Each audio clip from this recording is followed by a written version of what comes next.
Moi, j'hésite, Monsieur le Président, et je vous remercie de votre exposé, entre l'effroi et l'optimisme. L'effroi, parce que vous nous avez décrit avec raison le contexte, l'environnement qui fait qu'il y a cette dégradation lente de la compétitivité, comme vous disiez, je crois, dans un article en novembre 2024, en citant la réglementation, bien sûr la fiscalité, l'énergie, etc., la formation.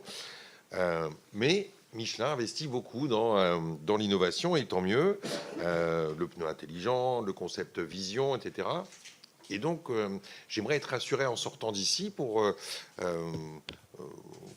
va dire pour l'avenir de la filière. Est-ce que vous estimez suffisant cet effort seul que vous menez sur l'innovation, par exemple, pour combler le delta que nous nous imposons nous-mêmes avec des handicaps que nous nous formons également? Et est-ce que ça veut dire que certains secteurs du pneumatique vont être, pour vous, réorientés de manière globale, de façon à ce que tous les matériaux puissent changer la vie, comme vous l'avez dit également? Philippe Grosvalet. Philippe. Oui, entre l'enfant que j'étais le 18 juillet 1969, au pied du Puy-de-Dôme, en voyant passer le Bibendum dans la caravane du Tour de France, n'en déplaise à Jean-Marc, c'est un Nantais qui gagnait l'étape. Nantes qui est au cœur de soubresauts hein, dans l'Ouest, La Roche-sur-Yon, Cholet, Vannes.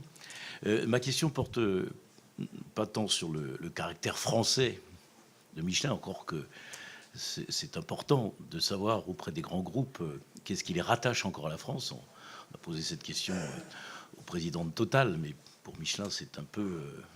Michelin, il semble que le centre du monde se soit déplacé depuis 1969 et que ce n'est plus tout à fait l'Auvergne qui en est au cœur. Ma question porte sur le recyclage des pneus. Vous fabriquez une matière extrêmement complexe, mais extrêmement inerte. 3,5 millions de tonnes par an en Europe de pneus usagés. Vous commencez à développer une stratégie. Est-ce qu'il y a, au-delà de l'aspect environnemental des choses, économiquement, un réel intérêt dans le recyclage de ce que vous mettez tant à fabriquer?